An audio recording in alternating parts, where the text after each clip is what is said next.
El problema de la reforma litúrgica. La misa del Vaticano II y de Pablo VI. Por la Fraternidad Sacerdotal San Pío X. Segunda parte. En el principio de la reforma litúrgica. El misterio pascual. Capítulo 6. El memorial. Abrimos cita. La Eucaristía es el memorial de la Pascua de Cristo, es decir, de la obra de la salvación realizada por la vida, la muerte y la resurrección de Cristo, obra que se hace presente por la acción litúrgica. Fin de cita. Catecismo de la Iglesia Católica de 1999, numeral 1049. Al exaltar la dimensión reveladora de las acciones de Cristo, más que su valor satisfactorio, como se ve en la segunda parte, capítulo 4, la doctrina del misterio pascual llega a considerar al sacramento como algo que hace presentes las acciones de Cristo, las mismas que revelan el amor del Padre, más que como medio eficaz de salvación por la aplicación de los méritos de Jesucristo, como vimos en el capítulo 5. Este cambio de perspectiva hace que el carácter netamente sacrificial que revestía el rito de la misa hasta ese entonces se vuelva un poco obsoleto, de modo que la reforma litúrgica ha puesto en primer plano el aspecto conmemorativo, afirmando que éste hace que la realidad conmemorada esté realmente presente. Así, la celebración litúrgica es una proclamación de acción de gracias, un anuncio y revelación de los misterios conmemorados.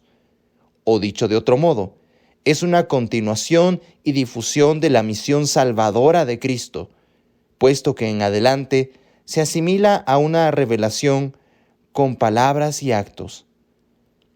La noción de memorial se convierte entonces en la clave interpretativa de toda la liturgia. Abrimos cita.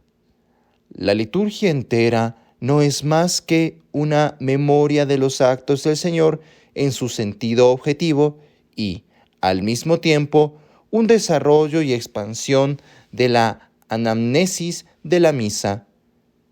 Si al edificio litúrgico le quitásemos esta clave de bóveda, se derrumbaría toda la construcción y no quedarían más que escombros sin significado.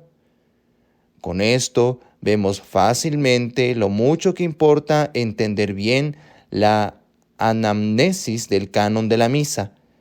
Es como una semilla que contiene un germen, en germen toda la riqueza y el desarrollo de la liturgia. Fin de cita. Odo Casel en la obra Hagan esto en memoria mía, de la colección Lex Orandi, páginas de la 10 a la 11. Vamos a analizar aquí qué entiende la nueva teología por memorial, buscando precisar particularmente el vínculo que pretende guardar con la dimensión sacrificial de la misa. La misa como memorial. La nueva teología, desconfiando de toda sistematización intelectual, prefiere considerar el misterio revelado de manera histórica como realidad viva que obra y se desarrolla a través de la historia de la salvación. Por tanto, va a analizar el Nuevo Testamento a la luz del Antiguo. Abrimos cita. Los autores y portadores del mensaje del Nuevo Testamento, Jesús y los apóstoles, insertos en el contexto cultural del Antiguo Testamento y totalmente empapados de su espiritualidad, no pueden comprenderse más que a partir de ellos. Fin de cita. Pietro Sorsi en el artículo Misterio Pascual, página 1353. Hay que dirigirse, pues, a la Pascua judía para entender la naturaleza íntima de la Eucaristía. Ahora bien, Se nos dice, el ritual de la antigua Pascua era esencialmente conmemorativo, en razón del triple objeto que tenía. Israel recordaba la liberación milagrosa de Egipto, dándole gracias a Dios con cánticos de acción de gracias, con una Eucaristía, por su intervención a favor de su pueblo. Pero no era un simple memorial de una acción pasada. Este recuerdo, o anamnesis, no era puramente subjetivo, pues hacía que también Dios se acordara de su pueblo, haciéndose presente de este modo en medio de ellos para renovar el efecto salvador de su acción pasada. Abrimos cita. En la noche de Pascua no solo se acuerda Israel de Yahvé y de sus acciones salvíficas, sino que también Yahvé se acuerda de Israel y de sus devotos.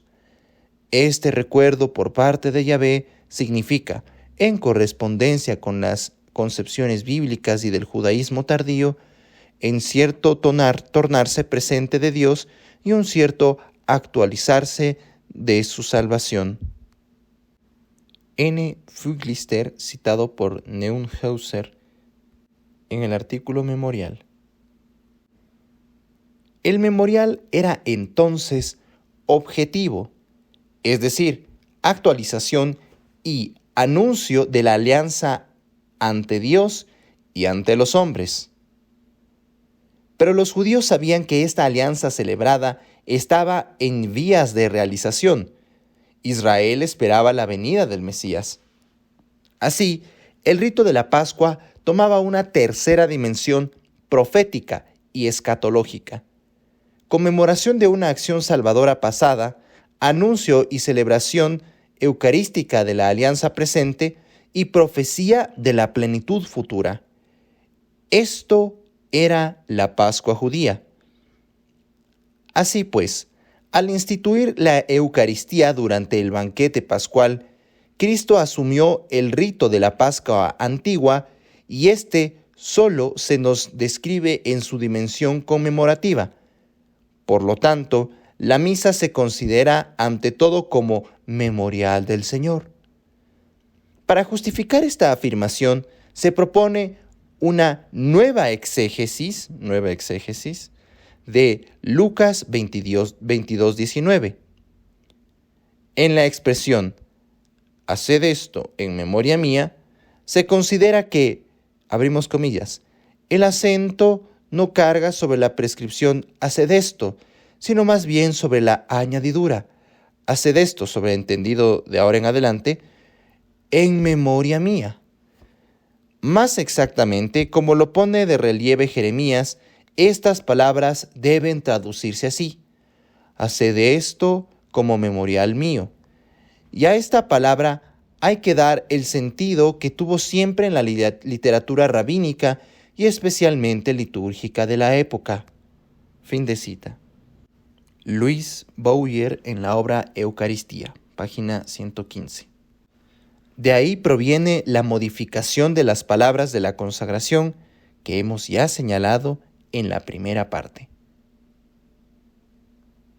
Como ya hemos visto, el memorial judío tenía la característica de hacer que Dios estuviese nuevamente presente y de actualizar su salvación. Era un memorial objetivo y no una simple conmemoración psicológica. Lo mismo sucede con la Eucaristía. No es un simple recuerdo, sino que vuelve a hacer presentes los actos salvadores de Cristo que conmemora. Abrimos cita. La celebración eucarística es, por tanto, un memorial objetivo y no solo, aunque naturalmente lo es, un recuerdo subjetivo de lo que el Señor hizo por nosotros. Con otras palabras, es un memorial real, no solo mental, no un recuerdo puramente conceptual, no una nuda commemoratio, como definió el Concilio de Trento contra Lutero. Fin de cita. Burkhard Neuenhäuser en el artículo Memorial, página 1267. Aparece entonces la importancia capital que la doctrina del misterio pascual le concede a la dimensión conmemorativa del culto, que es la única capaz de asumir ritualmente la nueva noción de sacramento, por el cual volverían a estar misteriosamente presentes los acontecimientos salvadores. La oración memorial de la Iglesia tiene que ser, pues, abrimos cita, una oración real que signifique y realice algo. No debe entonces traducir un recuerdo que solo se evocaría en el plano subjetivo, sino una memoria objetiva a través de una acción. Fin de cita. Odo Cassel, en Hagan esto en memoria mía. Esta acción, para que no se interprete como exteriorización de un recuerdo subjetivo, tendrá que ser, por naturaleza, comunitaria, social. Así se entiende ahora el carácter público de la liturgia. Es acto público en cuanto que, abrimos cita, moviliza todas las actividades de una comunidad de fieles y de cada uno de sus miembros para ponerlos al servicio inmediato de Dios. Fin de cita. Irénée Henry Dalmais en La liturgia, acto de la Iglesia. Dalmais era miembro del concilio. En el caso de la misa, ¿cuál va a ser la acción comunitaria que servirá de marco al memorial objetivo? Siguiendo siempre el principio de continuidad conmemorativa establecido entre la Pascua Nueva y la Antigua, será un banquete, pues Jesucristo instituyó el memorial eucarístico durante una comida ritual judía. Abrimos cita. La idea fundamental en la misa de la Iglesia primitiva fue siempre conmemorar en un convite sagrado la pasión redentora del Señor. Por eso aparece en primer plano la estructura de un convite. Aquel banquete no era una comida ordinaria, sino sagrada, santificada y espiritualizada, no solo por la conmemoración a la que se refería y que se realizaba sacramentalmente, sino también porque quedaba sublimado hasta el trono mismo de Dios, en virtud de las oraciones que se decían. Fin de cita. Joseph André Jungmann en El sacrificio de la misa. Jungmann era miembro del concilio. Este modo de considerar el memorial de la misa entró en los textos oficiales de la Iglesia con motivo del Concilio Vaticano II. Desde las primeras líneas de la Constitución sobre la liturgia encontramos yuxtapuestos, sin precisar su relación, al aspecto sacrificial y al aspecto conmemorativo de la misa. Abrimos cita. Nuestro Salvador, en la última cena, la noche que le traicionaban, instituyó el sacrificio eucarístico de su cuerpo y sangre, con el cual iba a perpetuar por los siglos hasta su vela el sacrificio de la cruz y a confiar así a su esposa, la Iglesia, el memorial de su muerte y resurrección, sacramento de piedad, signo de unidad, vínculo de caridad, banquete pascual, en el cual se recibe como alimento a Cristo. El alma se llena de gracia y se nos da una prenda de la gloria venidera. Fin de cita. Sacrosanctum Concilium, numeral 47. Después, el concilio se contentará a menudo con designar la misa simplemente como, entre comillas, memorial de la muerte y resurrección del Señor. Véase Ad Gentes Divinitus en el numeral 14. Puesto que en adelante parece ser el aspecto principal de la celebración eucarística, este memorial de la muerte y resurrección del Señor. Abrimos cita. La Iglesia, por una tradición apostólica que trae su origen del mismo día de la resurrección de Cristo, celebra el misterio pascual cada 8 días, en el día que es llamado con razón día del Señor o domingo. En este día, los fieles deben reunirse a fin de que, escuchando la palabra de Dios y participando en la Eucaristía, recuerden la pasión, la resurrección y la gloria del Señor Jesús y den gracias a Dios. Fin de cita. Sacrosanctum Concilium, numeral 106. La misa como Pascua del Señor. Como indican los textos conciliares, el memorial eucarístico tiene por objeto, al mismo tiempo, la muerte y la resurrección del Señor. Pues la nueva teología precisa que si el ritual conmemorativo asegura la continuidad de las dos Pascuas, la nueva Pascua sobrepasa a la del Éxodo en cuanto a su objeto. Abrimos cita. Para Israel, cada vez que es celebrada la Pascua, los acontecimientos del Éxodo se hacen presentes a la memoria de los creyentes a fin de que conformen su vida a estos acontecimientos. El memorial recibe un sentido nuevo en el Nuevo Testamento. Cuando la Iglesia celebra la Eucaristía, hace memoria de la Pascua de Cristo y ésta se hace presente. Fin de cita. Catecismo de la Iglesia Católica, numerales 1363 al 1364. El memorial eucarístico es el de toda la obra de la salvación, considerada en su indivisible unidad dinámica, subrayada anteriormente. Abrimos cita. La Eucaristía es el memorial de la Pascua de Cristo, es decir, de la obra de la salvación realizada por la vida, la muerte y la resurrección de Cristo, obra que se hace presente por la acción litúrgica. Fin de cita. Catecismo de la Iglesia Católica, numeral 1049, y confronte también el 1323, el 1330, el 1337 y el 1364. Se vuelven a hacer presentes no solo los misterios pasados, sino también los futuros, gracias a la dimensión profética de la Eucaristía, que entonces se convierte en una anticipación real, y no simplemente prenda, de la liturgia celestial. Abrimos cita. Se trata ni más ni menos de la presencia, bajo el velo sacramental y en el misterio de la fe, de las realidades escatológicas que se manifestarán al final de los tiempos. La asamblea litúrgica, al ser la expresión de la plenitud del misterio de la Iglesia, es realmente la anticipación de la asamblea definitiva de la humanidad salvada, reunida por el banquete mesiánico que sella la alianza definitiva.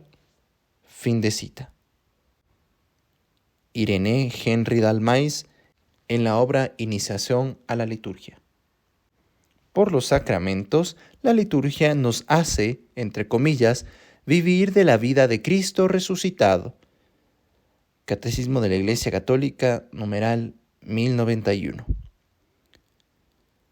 Mucho más aún que los misterios de Cristo, es Cristo glorioso por sus misterios, el Kyrios, el que se hace presente y obra a través de los sacramentos. Abrimos cita. Él, el Kyrios, es el único dispensador de la vida divina que a partir de ahora comunica a los hombres, en particular por medio de los sacramentos. Por los sacramentos, especialmente el de la Eucaristía, recibimos de la santa humanidad glorificada de Cristo, que es instrumento vivo de su divinidad, el flujo de la vida divina de que está llena. Fin de cita. Cipriano Bagaglini, en la obra La Constitución del Vaticano II sobre la liturgia.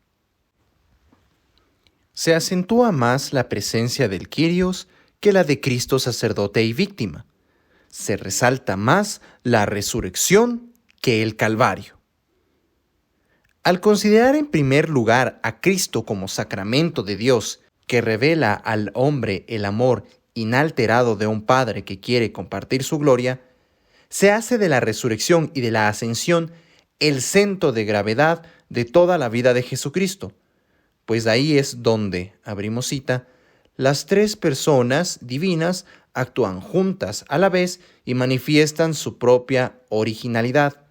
La resurrección se realiza por el poder del Padre, que ha resucitado a Cristo, su Hijo, y de este modo ha introducido de manera perfecta su humanidad con su cuerpo en la Trinidad. Jesús se revela definitivamente, Hijo de Dios con poder, según el Espíritu de Santidad, por su resurrección de entre los muertos. San Pablo insiste en la manifestación del poder de Dios por la acción del Espíritu que ha vivificado la humanidad muerta de Jesús y la ha llamado al estado glorioso del Señor. Fin de cita. Catecismo de la Iglesia, numeral 648. Por vía de consecuencia, según esta concepción, el objeto del memorial de la misa tiene que ser ciertamente la muerte de Cristo, pero también y sobre todo su resurrección. En este punto hay una profunda oposición con la teología clásica. Ella, la teología clásica, pone el corazón de la obra redentora en la muerte sacrificial del crucificado. Aquí es donde, tanto por parte de su Padre como en relación a los hombres, el Verbo encarnado culmina lo esencial de su misión. En efecto, se encarnó principalmente por amor a su Padre y para darle a Dios la gloria que el hombre le había negado. Ahora bien, de todas las acciones humanas de Cristo, la que manifiesta mayor amor al Padre, al mismo tiempo que es su mayor glorificación, fue la muerte en la cruz por obediencia. 1. Aunque la caridad de Cristo fue de igual intensidad en cada uno de sus actos, sin embargo, como no hay amor más grande que dar su vida por los que se ama, Cristo quiso morir para manifestar el amor que tiene el Padre, para que el mundo conozca que amo al Padre. Juan 14:31. 2. Para darle al Padre una glorificación perfecta, Cristo quiso ofrecerle el culto de religión más perfecto que puede haber.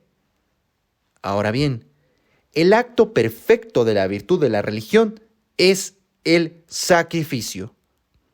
Por esto, Cristo ordenó toda su existencia humana alrededor de su hora, en la que iba a glorificar al Padre sobre la tierra, llevando a cabo la obra que el Padre le había encomendado, como dice en Juan 17:4. Si se considera la obra de Cristo en cuanto que es saludable para los hombres, la muerte de Cristo sigue siendo el acto principal. Sin negarle a la resurrección cierta causalidad salvadora, especialmente en el orden de la ejemplaridad, la teología clásica establece que únicamente, la muerte de Cristo y no su resurrección tiene valor meritorio y satisfactorio, por lo cual ve el resumen de nuestra salvación en la pasión más que en la resurrección. ¿No estaría en Cristo mismo la solución de esta divergencia? Considerar su vida únicamente bajo el aspecto del dinamismo pascual, como un gran movimiento que culmina en la plenitud de la ascensión, donde Cristo queda establecido como Señor, no es reducir a Cristo y olvidar que Él es Señor desde la encarnación. Si consideramos a los mártires, su glorificación es, desde luego, más perfecta que los sufrimientos por los que merecieron la salvación, porque su glorificación se identifica con la culminación de su perfección, en la posesión de Dios y por la visión beatífica. Jesucristo, en cambio, está lleno de gracia y de verdad desde el primer instante de su concepción, de modo que el paso de la muerte a la resurrección no significa para él un cambio de estado con el que lograría su fin último, como da a entender la nueva teología, sino solo la extensión definitiva de la gloria a la parte de su ser que hasta entonces no había gozado de ella, sino de un modo transitorio en el Tabor.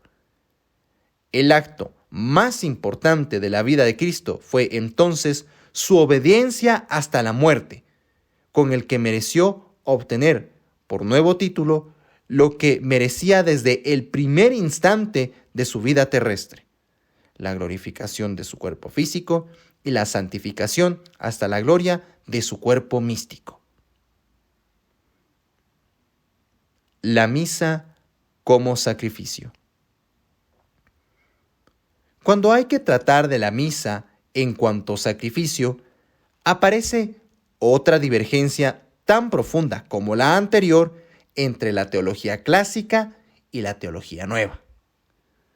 Siguiendo al Concilio de Trento y sus definiciones, la teología clásica concibe la misa como una acción sacrificial de pleno derecho. Como el sacrificio pertenece al género de oblación y se diferencia por cierta destrucción o inmolación, los teólogos se dedicaron a demostrar cómo se realiza en el rito la inmolación incruenta de la que hablaba el Concilio de Trento. Las diversas opiniones formuladas convergieron hasta recibir un discernimiento autorizado por el Papa Pío XII en la encíclica Mediator Dei. Tras recordar el dogma, el Papa explica lo que está contenido, pero no indicado explícitamente por el concilio. En el altar hay una inmolación incruenta per externa signa que sunt mortis indices, con señales exteriores que son símbolos de muerte, ya que gracias a la transubstanciación del pan en el cuerpo y del vino en la sangre de Cristo, así como está realmente su cuerpo, también lo está su sangre. Y de esta manera, las especies eucarísticas bajo las cuales se halla presente simbolizan la cruenta separación del cuerpo y de la sangre. Tomado del Detzinger, numeral 3848.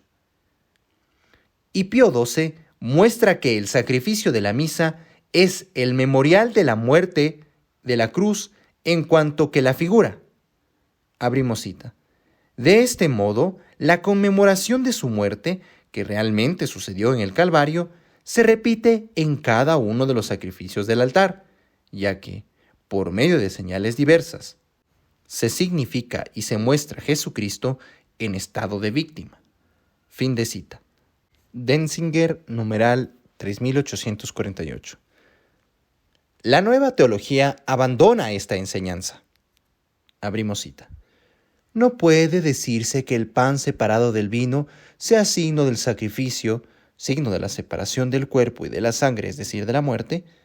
Si se entiende así, la muerte de Cristo estaría presente solo en el signo y no en la realidad. Fin de cita. Salvatore Marsili, en la obra Los signos del misterio de Cristo. Ahondando un poco más, le reprocha a la teología medieval el haber perdido la profundidad mistérica del sacramento y haber así trasladado la dimensión sacrificial de la misa del plano mistérico al plano de los signos. Abrimos cita. Las expresiones sacrificio ejemplar, sacrificio en figura, en imagen, en misterio, en sacramento, en símbolo, que para los padres expresaba un determinado modo de ser del sacrificio de Cristo, en la Edad Media van asumiendo un significado mucho más exterior. Desde entonces, es claro que para los teólogos escolásticos el sacrificio está puramente en el signo exterior. Fin de cita. Salvatore Marsili en la obra Los signos del misterio de Cristo. En cambio, para la nueva teología, el sacrificio no se sitúa en el rito exterior, sino en la función representativa del memorial. Abrimos cita. Puesto que la pasión era el sacrificio de Cristo, la representación sacramental de la pasión es también el sacrificio de Cristo, ya que el misterio contiene en sí la realidad de la cosa significada. Fin de cita. Odo Casel, en la obra Hagan esto en memoria mía. Abrimos cita. La misa no es un sacrificio de naturaleza especial, sino que es idéntico al sacrificio de la cruz, puesto que es su recuerdo. Su carácter de sacrificio reside, por consiguiente, en este carácter de recuerdo. Es sacrificio esencialmente en cuanto es recuerdo. Fin de cita. Odo Casel. Con esto, hemos vuelto al punto fundamental de la doctrina de los misterios. Por el memorial, los actos salvadores tienen realmente lugar en el momento actual, son el contenido y el objeto propio de los sacramentos, constituyen la realidad interna de los misterios del culto. Abrimos cita. El misterio no es la aplicación individual de las gracias que se derivan de la acción salvadora ya pasada de Cristo. Es la realidad de la obra salvadora puesta de un modo sacramental. Es esa misma realidad de donde brota el efecto. Fin de cita. Odo Casel. En efecto, como dice el Catecismo de la Iglesia en el numeral 1104, la liturgia cristiana no solo recuerda los acontecimientos que nos salvaron, sino que los actualiza, los hace presentes. El misterio pascual de Cristo se celebra, no se repite. Son las celebraciones las que se repiten. En cada una de ellas tiene lugar la efusión del Espíritu Santo que actualiza el único misterio de Cristo. Podríamos resumir perfectamente la oposición entre la teología clásica y la nueva teología con la interpretación que cada una de ellas da del verbo representare que usó el Concilio de Trento. La nueva teología lo entiende como volver a hacer presente, lo cual se realiza por la dimensión objetiva del memorial. De este modo, la misa es, en primer lugar, un memorial y solo secundariamente reviste un aspecto sacrificial en cuanto que es memorial. Véase los numerales del Catecismo 1362 y 1365. No porque la misa sea un verdadero sacrificio ritual, sino porque el memorial hace presente el sacrificio de la cruz bajo el velo del misterio.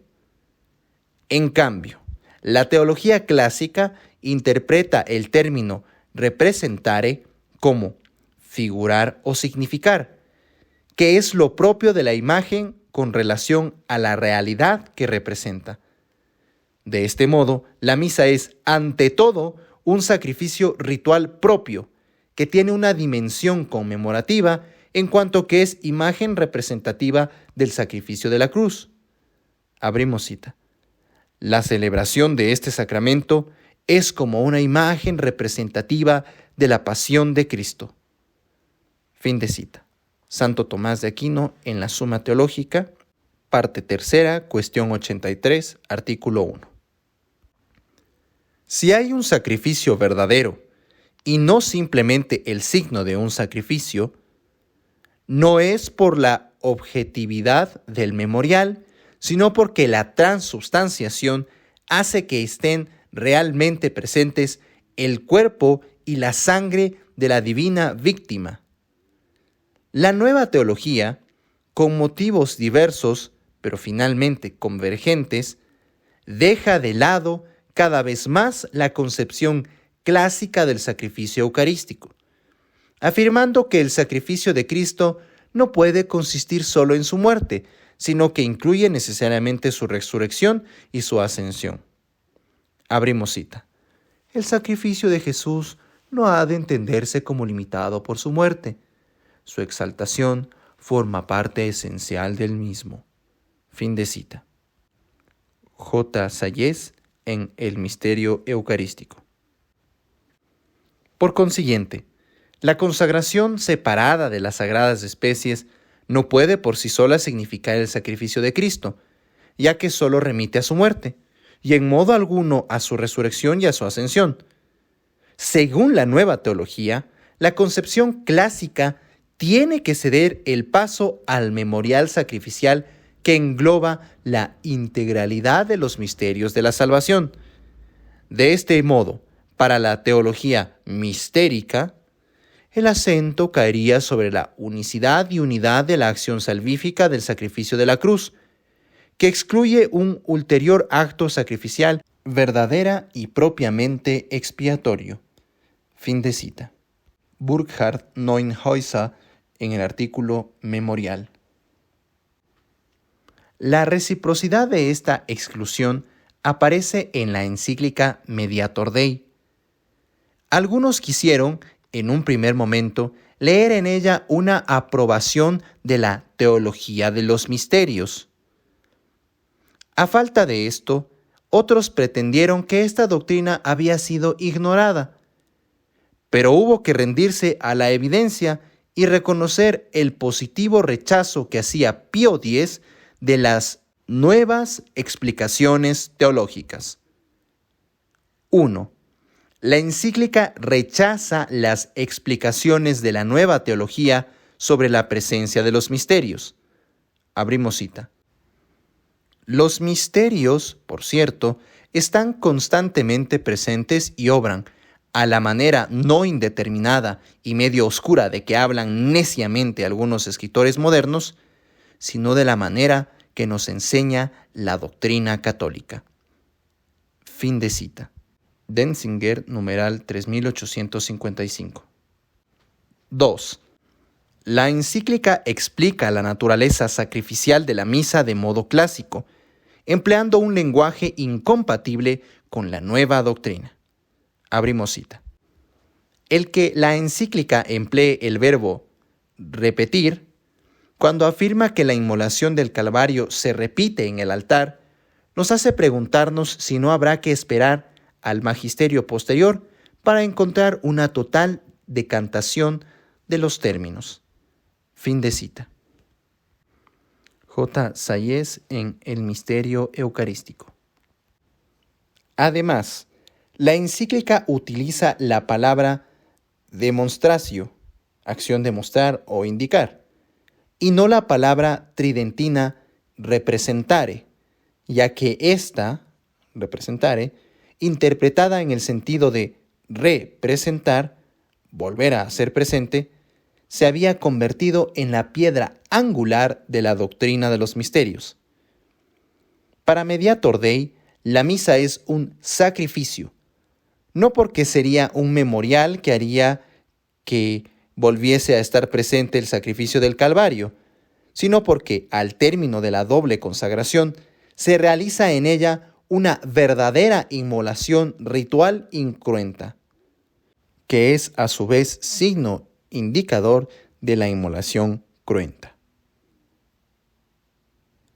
Esta oposición entre la teología clásica y la nueva teología puede considerarse como una simple discusión de escuelas que revela un progreso teológico y que, superando una confrontación propia del siglo XVI, favorecería el acercamiento ecuménico tanto con los protestantes como con los judíos, asumiendo al mismo tiempo la enseñanza de Trento?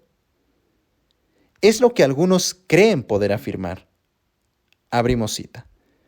El término y el concepto de memorial tiene un contenido tan denso y pleno ya en su aplicación en el Antiguo Testamento y sobre todo en el Nuevo Testamento, que, aplicado a la celebración eucarística, expresa, en cierto modo, la presencia de la realidad conmemorada, su actualización objetiva, su presencia hic et nunc, de tal manera que para él y para el sacrificio de Cristo presente en él, valen las afirmaciones hechas por el mismo Concilio de Trento para defender la doctrina católica. Esta concepción de la Eucaristía como memorial en el pleno sentido del término es de suma importancia también en el diálogo ecuménico. Fin de cita. Burkhard Neuenhuizer en el artículo Memorial. El examen atento de la enseñanza del Concilio de Trento nos permitirá, en nuestra tercera parte, juzgar el valor doctrinal de esta nueva explicación.